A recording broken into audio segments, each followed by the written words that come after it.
Aujourd'hui, dans l'ère de l'Internet participatif, à travers les réseaux sociaux notamment, les consommateurs peuvent communiquer facilement entre eux, donner publiquement leur avis et échanger avec les marques.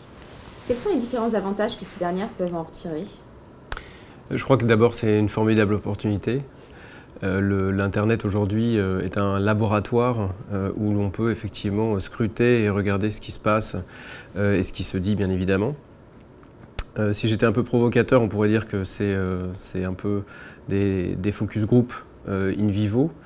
Et donc j'invite moi tous les directeurs marketing, les chefs de produits, les directeurs de la communication à aller regarder ce qui s'y passe parce que finalement la vérité se trouve à cet endroit puisque le consommateur lui parle d'égal à égal avec ses autres compères. Et voilà, donc c'est vraiment, je pense, un outil qu'il faut intégrer dans ces stratégies. Selon une étude de l'agence W & Company, en partenariat avec l'Institut CSA, 8 Français sur 10 attendent que les marques leur parlent.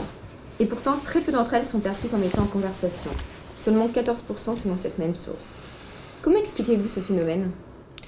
Je crois que la difficulté, c'est déjà d'assimiler toutes les formes et les moyens qui nous permettent de rentrer en conversation.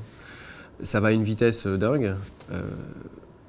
Moi, j'ai rencontré des personnes qui travaillent dans des grands groupes qui sont perdues par rapport effectivement à cette multitude de web social, de plateformes que peuvent être Facebook, Twitter, LinkedIn ou d'autres, les forums, les fils de commentaires, etc.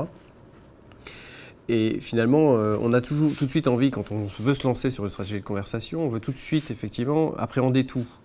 Finalement, c'est très compliqué et ça pose également la question de la gouvernance. Qui est capable d'opérer ça? Alors généralement, il y a deux écoles. Soit effectivement, on va chercher le geek qui sort de l'école, parce qu'on se dit que Facebook, Twitter, moi j'y connais rien, mais lui, le petit gars de 25 ans, il connaît ça par cœur. Et c'est une erreur. C'est une erreur parce que finalement, il faut d'abord quelqu'un d'expérience qui connaît bien le marché, auquel on le formera sur les outils. Voilà, donc je pense qu'il faut faire attention à ce que le community manager ne soit pas le petit geek de 25 ans, parce que finalement, ce sera peut-être le DIRCOM de demain. On le sait, les marques ne peuvent désormais plus contrôler totalement le message et doivent accepter un certain lâcher-prise. Avez-vous quelques conseils à leur donner pour entrer en conversation de manière la plus professionnelle et maîtrisée possible, éviter au maximum la prise de risque? Alors, je crois d'abord, déjà, il faut admettre qu'on ne peut pas maîtriser et on ne peut pas contrôler ce qui se passe sur Internet. Ça, c'est fondamental. Si vous estimez que vous allez pouvoir mesurer, identifier, contrôler tout ça, c'est faux. C'est faux. Donc, à partir de ce postulat, il faut mettre en place effectivement les moyens qui va favoriser le débat et le dialogue. C'est-à-dire que vous ne pouvez pas éteindre tous les feux.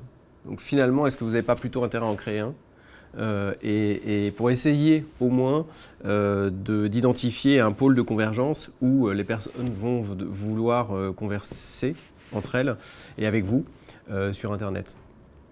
Et puis la prise de risque, deuxième point, elle est relative parce que elle est relative par rapport à une campagne de communication que vous feriez avec 10 millions sur la table, sur une campagne pour valoriser un produit, par exemple, qui ne fonctionnerait pas. Là, effectivement, la prise de risque est majeure. Sur Internet, la prise de risque, il faut l'admettre. Et finalement, c'est comme ça qu'on avance. Hein. C'est généralement quand on se prend les pieds dans le tapis qu'on se permet effectivement de comprendre pourquoi ça n'a pas marché. Et je crois que donc ce phénomène et ce laboratoire qu'est Internet est une formidable opportunité. Merci beaucoup, Paul Macheret. Merci.